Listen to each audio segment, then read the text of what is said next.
Some people who don't have homes were visiting emergency rooms up to 150 times a year. So that's so much more costly than providing a permanent home with supports if needed. I mean, one of the things that always I find fascinating is that homelessness is so much more expensive than the solution to homelessness. Hi, I'm Tamara, and this is TELUS Talks with Tamara Taggart. Housing shapes our health, finances, families, and our sense of belonging. Housing researcher and author Carolyn Whitzman is joining us to explain why homes are more than shelter, how strong housing systems around the world support both renters and owners, and how Canada can build housing that strengthens communities. I hope you enjoy the conversation. Hi, Carolyn. It's good to see you. Hi, Tamara. Great to talk with you. So, super excited about your new book, Home Truths: Fixing Canada's Housing Crisis. Isn't it a pretty cover? I like it a lot. I really do. And we talk about housing so much, not only, in the province I'm in, the province you're in, the country, North America, worldwide, wherever you go, housing seems to be a challenge. Yeah, I spent a lot of my life talking about housing where it felt like I was a little bit less sexy than those transportation planners, but now I'm a very popular girl, which is very nice. I mean, it took me 60 years, but I made it. So to be a little bit less trivial, yes, housing affects people. It's the most basic social determinant of health. In other words, you can't have a healthy life without a healthy home.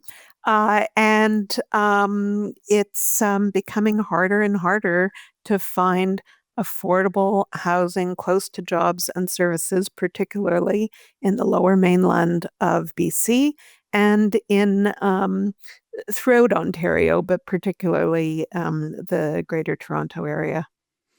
Yeah, and I mean, it's so true what you just said about a healthy life and a home, right? And I think one of the things I always think about, when I found out that if you have surgery at a hospital, that you have to, they won't release you unless you have somewhere to go and heal. And I don't think that the average person truly understands what that means. It's like I met a woman who needed a hip replacement, but she was homeless. And so she couldn't get that hip replacement because she had nowhere to heal. Yeah. Certainly, shelters, emergency shelters aren't a place where people can heal or where their possessions can be safe. So it's an aspect of homelessness. It isn't necessarily a solution to homelessness. Uh, And another statistic that I find really startling and disturbing is that hospital in Toronto just opened up supportive housing because the some people who don't have homes were visiting emergency rooms up to 150 times a year. So that's so much more costly than providing a permanent home with supports if needed. I mean, one of the things that always I find fascinating is that homelessness is so much more expensive than the solution to homelessness. I find that fascinating and heartbreaking, and I don't understand why people don't understand that. And when I say people, I think might mean, people in government, bureaucrats, politicians. Like, when did housing become political? Ooh, that's a hard one to answer because I think housing has always been political. I think after World War II. So, Canadian housing policy really starts in the 1930s with the Depression. During World War II, it was really obvious that a lot of people didn't, they were coming into cities to work on the vital home, the war effort, and there weren't enough affordable homes for them. So the federal government did a report and it said, this is the kind of low income housing we need, calling for a large public housing program after World War II. And the prime minister at the time, who was Louis Saint Laurent, said, no public housing in Canada. That's just not a Canadian thing. So there was a move towards, and at one end, it was very efficient. Post-war housing, buying land, making mass-producing housing, making construction very rapid. All of the things we're talking about today. The one problem was at the moment that they were sold at $6,000 or $7,000 for a 2 or 3 bedroom starter home, because the land wasn't held by the government, it became unaffordable. So housing has always been political. It's always been politicized, by which I mean various parties run on the basis of what kinds of housing they can provide. I suppose what one of the big changes, there were two big changes. There was one in the 1970s when a whole bunch of tax changes, of which the most obvious is capital gains tax, really promoted housing as a retirement savings plan. And that might have made sense in the 1970s when the average life expectancy for men was 70, and for women it was 75. So, a lot of people smoked then, and it wasn't that long of a retirement that was being funded through selling a home. Uh, the other big change was in the late 80s, early 90s when the federal government went, right, we think provinces can handle it, and provinces didn't handle it. They stopped building non-market housing. They stopped building affordable housing. On the case of Ontario, they downloaded all responsibility to municipalities. And that's really in the 1990s when you start hearing about mass homelessness starting to grow.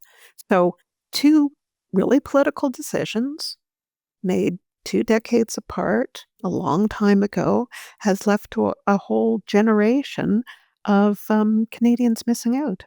Uh, it's yeah, and it's there's so much to talk about with you about this, and I'm trying to stay focused on your book and how, you really break it down about how it started, because I feel like it's been a slow burn to get here, right? Like there's been different policies and, oh, we don't need to build houses for people. And the land in Vancouver is ridiculous. Your house can be worth, $20,000. I'm not kidding, but the land it's sitting on is $1 million. That's one of the major components in rapidly rising housing costs, though house prices have almost doubled, even though they've gone down a little bit for condos, for instance, in the last year or two. Rents have doubled in some cities like Montreal that were traditionally more affordable. They've gone up 70% in the last 5 years. So they've rapidly climbed, and there's a whole bunch of reasons why they've climbed, but land costs are a big part of it. And that comes back to another decision that was made in the 1970s, which is a lot of municipalities created more exclusionary zoning, made it harder to create apartment buildings. So sometimes if you live in Vancouver, for instance, you think, oh, Vancouver is a city of high rises. But the majority of residential land until recently was zoned for single family homes. It's starting to change a little bit. Similarly in Toronto, yeah, there are a lot of high rises, but there's very little that's between high rises and 1 and 2 story buildings. So that's another political decision that was made this time by municipal government that's sort of come back over 50 years. I completely agree with you. It didn't make a difference 2 years after exclusionary zoning or even 10 years after exclusionary zoning. But at a certain point, it really started making a difference that the majority of residential land excluded anyone who couldn't afford a single family home. And of course, made the land underneath that single family home so expensive because it was so scarce to find housing outside of high rise apartments. But now it seems like the genie's out of the bottle, right? So now you have all these single family home, owners, if you will. And the genie's out of the bottle. You're sitting on a gold mine, let's say, because you bought it for this and now it's worth this. And you don't want that to change. This is your nest egg. if all of a sudden governments start talking about, oh, well, we're going to do this and we're going to change this zoning and we're going to do this and we're going to do that. And now all of a sudden Canadians are going, oh, so my house is going to be worth less money? No, no, no, no. I don't want that. And so I feel like we're just constantly being pulled on either end. We need housing. Oh, but don't touch mine. And Tamara, it's a difficult choice. It's strongly generational. Uh, so, people in their 50s and 60s and 70s are more likely to have bought homes at a time when the housing was cheaper. For instance, housing was affordable using home ownership was affordable for middle class families in the 80s. Certainly in the 70s, and started getting less affordable in the 1990s. Um, Whereas a lot of households, families under 40 are just finding it impossible. They're moving in droves. The fastest um, declining age group in Toronto and in Vancouver are people 0 to 5. And of course, people 0 to 5 aren't making the decisions. It's their parents who are making decisions, and they're driving until they qualify for a mortgage, and that can be, you know, an hour and a half, 2 hours away from work, which is not a very good way to bring up children. So we've got a crisis. It is a generational crisis. The one thing that I'd say that makes me hopeful about resolving this generational crisis is that a lot of us, including me, have gone through the difficulty of finding suitable housing with support for an aging parent. So, my mother, who was a single mom after being a renter for much of her life, sold her house, expected to have a comfortable retirement with that um, amount of money. And of course, at a certain point, she needed assisted living and then long term care, and it wasn't affordable. And at the same time, a lot of us who have children, again, I'm in that kind of sandwich generation, I have adult children who are now about the age that my husband and I were when we bought our first house, and that's impossible. And one of them lives outside of Canada. I don't see that changing very soon because she and her husband live in Berlin and they pay $1,000 a month for a one-bedroom apartment that's centrally located near a park and groceries and a subway line and 2 tram lines. And, why would they move back to Canada with that kind of deal? So I think there's many of us in that situation who see declining outcomes for our kids and harder choices as we get older, as our parents get older, and change may come from that. right. And so when I look at what's happening, here on the West Coast, right, and what we're building, it appears to me from, reading the paper and using my eyeballs and looking around the city where I live, there's a lot of high rises going up. And a lot of the high rises, uh, they result in some serious emotions from all different kinds of people. Some people are like, oh, yeah, we're a big city. We need these. Other people are like, what's going on here? This is out of control. There's too many high rises. A lot of these high rises that we're building, like, they're really small. Like, you go inside. I don't know what it's like in other municipalities. I was born and raised in Vancouver. And I gotta tell you that even the city hall here is pretty controlling when it comes to deciding even how the decor goes inside and, like, ridiculous things, what color the countertops are for certain, buildings. But these are tiny little boxes that are still like, they're talking about a two-bedroom apartment for somebody that's 800 square feet and is 35 to $4,000 a month. I don't see how that's fixing any problem. I just feel like we're gonna eventually end up with all these empty little boxes everywhere. Well, that certainly seems to be happening, and certainly there's a slowdown in condos in Vancouver and in Toronto in particular. Yeah, I mean, ironically, Vancouver had high density housing guidelines for high density housing for families with children. It's entirely possible. There are, you know, uh, countries like Singapore and like, closer to home, New York, London, where kids have perfectly good lives in high density apartments. The trick is that you need big enough places. You need storage places, lots of storage with kids, everything from scooters to strollers, and of course, childcare and schools and parks nearby.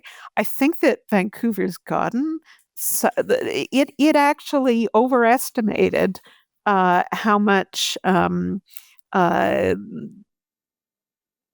people would want to live downtown close to jobs and services. So the schools are oversubscribed and the childcare is oversubscribed. But, that doesn't mean the kids have bad lives. I interviewed kids about growing up in high rises, and they have just as much outdoor time quite often as kids with backyards. The trick is we've got to build it, and we've got to build it affordably. And you're absolutely right that rents of 3,500 and 4,000 a month are going to be completely unaffordable to anyone but a very, rich to income family. So then the question becomes, how can we lower the cost of housing? Now, again, Vancouver's doing some interesting things around changing the building code and to some extent changing zoning to allow, say, 4 to 6 story apartments that would have a single entrance. And that building code change opens up the possibilities of more air circulation and more um, bigger apartments, etc. So there's some things that can be done, to make a long story short, but we don't have the political will to make those kinds of changes right now. That comes back to what you said earlier. It's it's political choices. Housing is political, and But isn't it a human right? it is totally a human right. So when I talk about, the cost of, emergency room stays or, encampment sweeps or whatever, there are people involved there. There are people who are losing their possessions. There's people who don't have any kind of secure tenure and absolutely no options. Like we have lost 15 apartments across Canada for every one new affordable apartment that we've created. We've lost 15. So we have to do more to retain affordable housing as well as build more affordable housing. And those are all political choices. Tenant protection against evictions, a political choice. Um, Social assistance rates that allow renting anything, a room, political choice. Decisions around who we give taxation breaks or low rate finance to, a political choice. So we're making the wrong political choices. That's so interesting. And so when when can we just talk for a second about, you said non-market housing, right? And I think that this is also an area of, we're all busy people. We hear things on the radio. We read something in a headline. Maybe the television news is on for a second as we're whatever. And we're like, oh, non-market housing. Oh, supportive housing. Oh, this housing, co-op. Nobody actually knows. I mean, when I say nobody, I mean, I'm talking about the average person, right? Like, I'm walking by and I'm like, oh, they said non-market housing. And I think I know what that is, but maybe I'm wrong because we throw these terms around so much. Absolutely. And my editor was merciless in terms of me explaining every little bit of jargon that I use because housing is complicated. But when I talk about non market housing, sometimes internationally called social housing, I mean housing that's built for a social purpose and not for profit. So that would include public housing, it would include cooperative housing in Canada, it would include nonprofit housing. It would include housing with supports, whether it's for people with disabilities or seniors. Um, uh, those are all examples of non market housing. There's some things that we haven't really that haven't thrived in Canada in the way that they've thrived in other countries, like, for instance, citizen developers building housing together, again, with some control over the profit. That's called co-housing. It's about 5% of housing in Germany, about 5% of housing in Denmark. So there's all kinds of innovative ideas that are in the book that have worked in other countries, and I'm a real, I'm a person who believes in evidence. So, what works and how can we replicate it? If Finland has managed to virtually eliminate homelessness, how did Finland do that? And how can we learn from it? But there's also lessons from Canada's past. The federal government did a big experiment in the Harper years, about 15 years ago, about ending homelessness, and it found out what worked, and then it promptly didn't scale it up. 50 years ago, neighborhoods like False Creek South, St. Lawrence neighborhood in Toronto, False Creek is in Vancouver, big communities with an income mix that had a little bit of public housing, a little bit of cooperative housing, a little bit of condominiums, which were family sized in the 1970s and much more affordable. It worked. And then we didn't scale it up. Again, a political choice. It is a choice. And so I guess, okay, first, before I get into this next set of questions, I just want to mention that we like to thank our guests for being here because I have so many questions for you. I'm like, if I need to do this right now, you chose Rainbow Railroad Canada.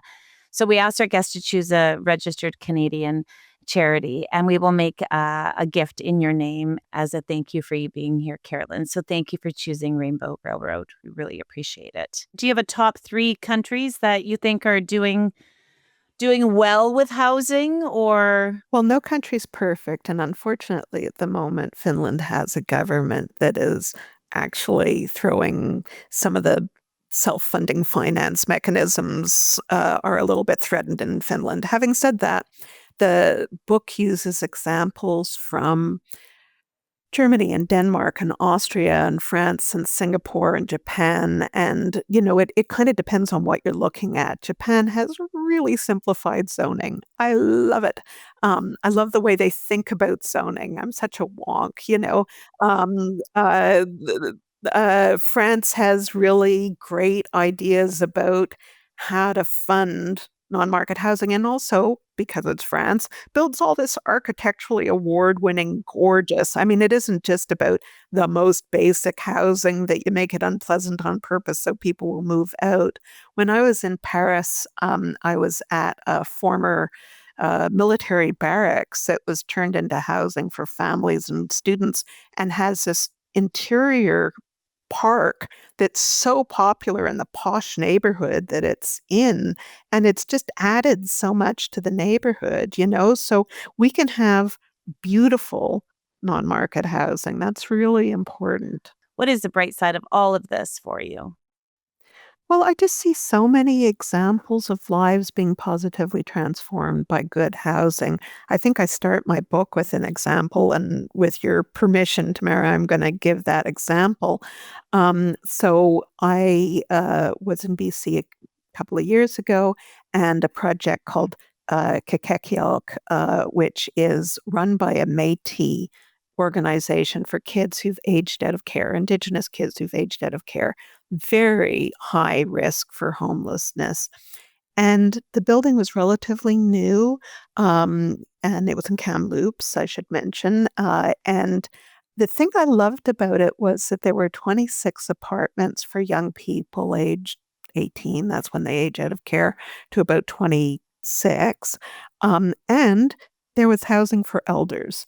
And the elders provided a sense of culture and a sense of support to some of these young people who, in some cases, had grown up without a strong Indigenous presence. But the thing I loved the most was that the head of the organization, Colleen, said, in a few years, we won't need this kind of housing for young people because they'll be able to move out of care into apartments of their own with jobs of their own, etc. And then it's going to become a senior center, and it's still going to be, you know, Indigenous housing, but we're going to change things so that we don't need that this particular group isn't going to need that kind of service. And it just, I loved her long term vision. I love people with long term vision in general. And quite often, Indigenous people think about 7 generations, and I try to think about how I'm going to be a good ancestor kind of thing. And I just love that long term vision. I love that too. Instead of every 4 years. Hello, we need Yeah. a long-term vision. I love it. Carolyn, your new book is called Home Truths: Fixing Canada's Housing Crisis. You are on LinkedIn at Carolyn Whitzman. I appreciate this so much, Carolyn. It was a joy to talk to you. Thank you so much. And thank you, Tamara. Those were wonderful questions and great enthusiasm, which always brings out my enthusiasm. So thank you so much. Thank you. Thanks for listening to another episode of TELUS Talks with Tamara Taggart. Be sure to subscribe so you can join us every Tuesday for another conversation. You can also check out our website, telus.com/podcast, and subscribe to our YouTube channel at TELUS Talks.